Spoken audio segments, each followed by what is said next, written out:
In the final game of this chapter of minor sacrifices, we are going to deal with exchange sacrifices. So far, all our examples were pawn sacrifice related, sacrificing one or two pawns. In our final game, we will have one side sacrificing an exchange in order to obtain a pass pawn. This is game played by Jeroen Piquet with white and Garry Kasparov as black. The game was played in Amsterdam in 1995, and well, for people who somehow do not follow chess that long, well, Jeroen Piquet, he retired from chess well, more than 10 years ago, I think maybe 13, 14 years ago, but he was a strong player at the time when the game was played. And let's see. We had Grunfeld, which was favorite opening of Kasparov in those years. So d4, knight f6, c4, g6, knight c3, d5, knight f3, bishop g7. And the white player, Jeroen Piquet, played all his life so-called Russian variation, queen b3. I think that at some moment of his life, his coach was Gena Sasonko, who played it all his life. So somehow it was a knowledge transfer. D takes c4, queen c4, castles, e4. Kasparov had a huge experience in this variation in his world championship matches versus Karpov, because versus Kasparov Grunfeld, this was one of Karpov's weapons. And Garry has tried different variations here, but in this game he opted for knight a6, so-called prince variation.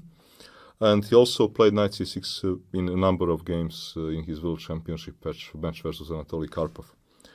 Bishop e2, c5, d5, e6, castles, e takes d5, e takes d5. It's kind of getting clear which middle game we would get.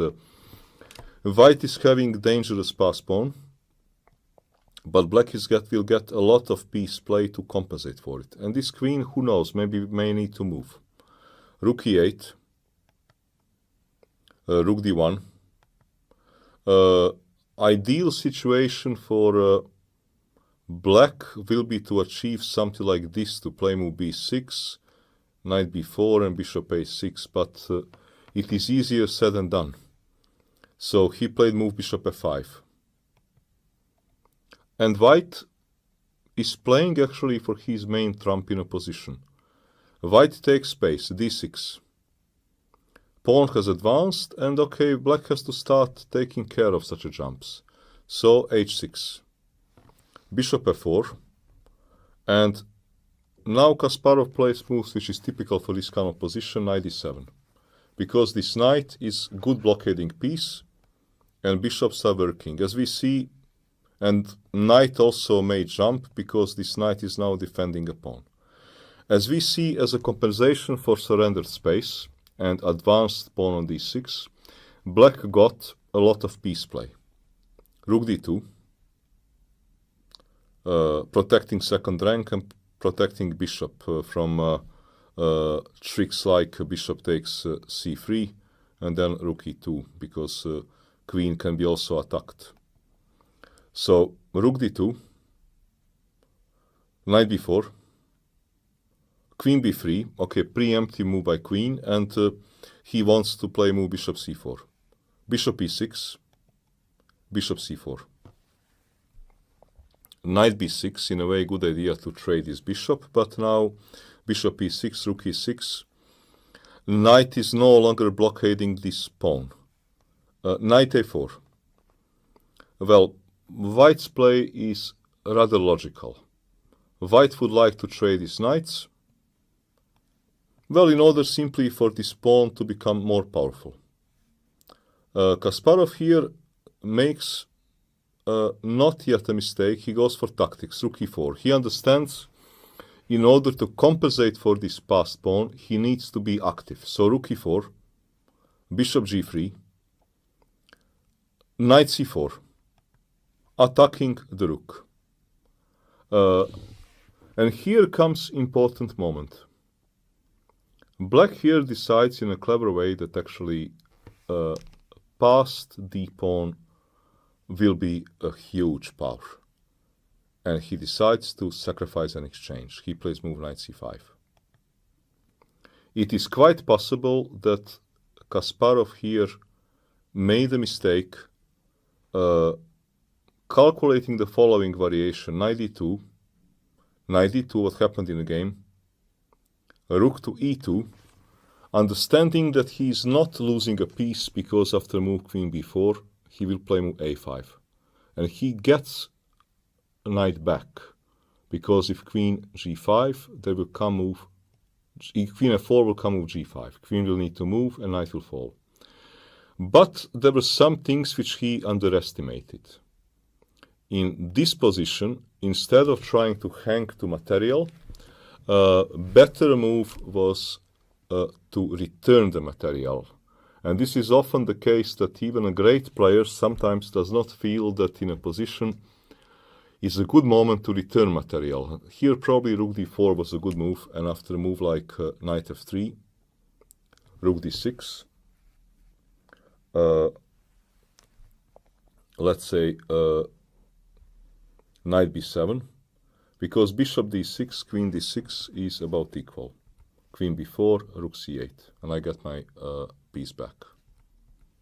Rook c1, b6. And if I want to take, well, the problem is that black is extremely active. Black already threatens mate, pawn is hanging, bishop is strong, black is at least okay.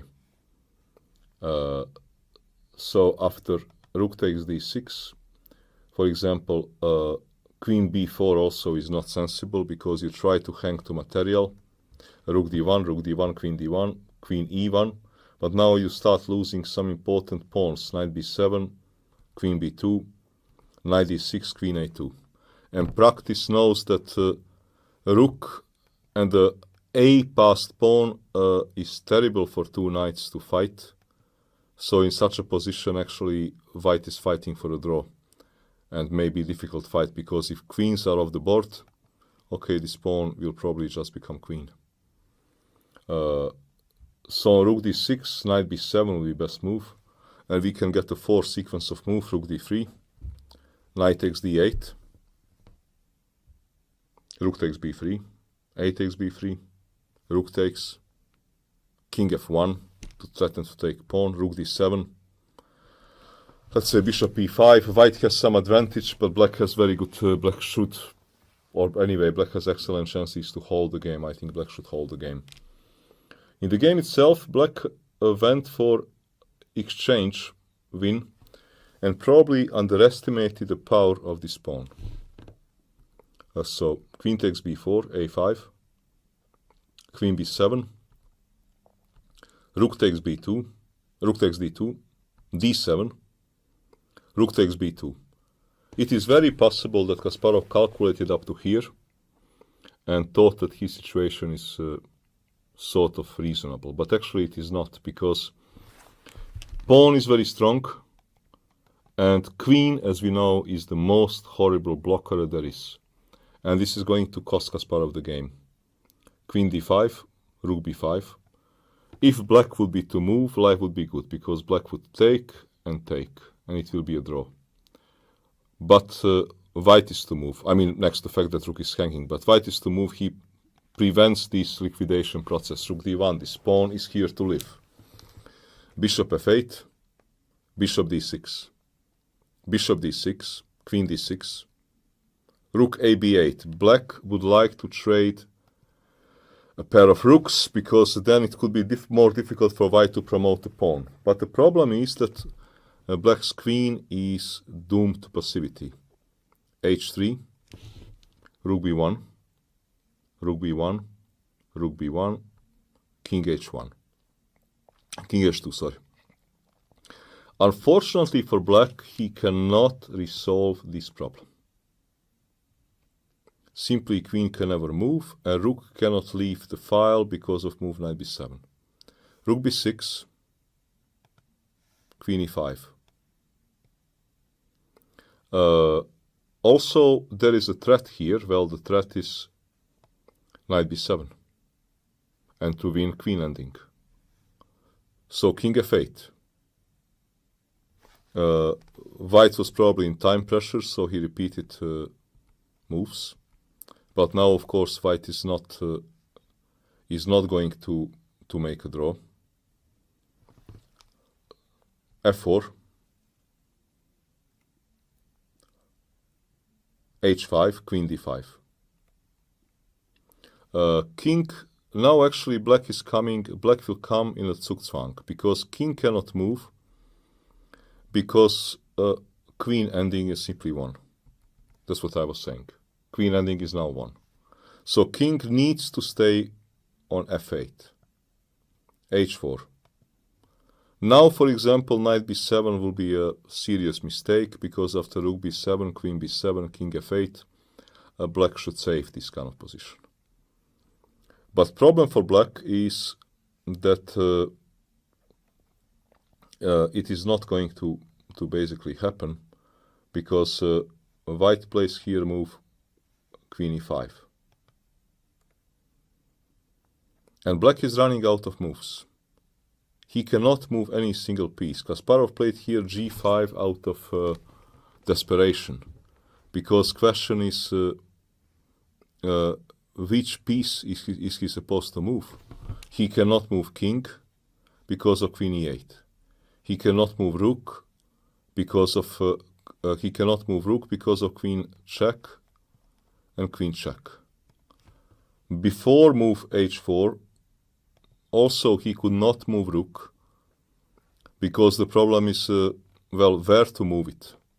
For example, if he moves it to, let's say, maybe B1, I can even win game like this. I can play move Knight D3, and next move Rook moves. Let's say move the Knight, and if Rook moves, tempo move. And now again he will need some sort of move, and he is in a very bad shape here. Like, for example, or I don't need this tempo move. I can, for example, give check. Sorry, I can give check, much better move. King moves, and Queen C8. Basically, Black is in a, due to this advanced pawn, and Queen being a terrible blocker, Black does not have any moves here. White can take his time. White even doesn't need to win advance. Simply Black is running out of moves. Terrible situation for Kasparov. Normally he's not seen in such a helpless situation. And this was product of a bad judgment that exchange up may compensate for advanced pawn, and bad judgment about how terrible the queen was as a blockading piece. So H4 happened in the game, Queen E5, G5. In order after Queen H4, Queen H4, Queen H8, Queen H4, that pawn doesn't hang with the check, but okay, again, moves repeated, and FG5. And Black gave up because he's simply running out of moves. Let's say Black keeps on moving Rook, which are the only moves. White has different ways to win, let's say A4, Rook C6. But let's say here a nice way to win is not to touch anything, because King cannot move to G8 because of Queen E8. You cannot take on C5 because Queen C5 tempo. Queen cannot move because of queening. And now let's say this is nice win. G3, H3, King G3. Rook B6, H4. Rook C6, H5. Rook B6, H6. Simply creating a pass pawn. Rook G6, let's say King F4. Simply there are no moves here. And this is quite a beautiful game won by White and won by Jeroen Piquet and Kasparov, underestimating the power of D pawn. The power of a D pawn, and underestimating, once he wins an exchange, how bad situation will be with his terrible queen on D8. So as we see here with this, what I call small sacrifices, you don't bet a house, but you know what you are getting, and you are not betting some crazy material for it. We see somehow that sometimes even very well, best players in history can make a sometimes wrong judgment. But I hope that these minor sacrifices would inspire you to sacrifice these minor materials more easily, with an easy hand, say, and that you have enjoyed these game selections in this chapter.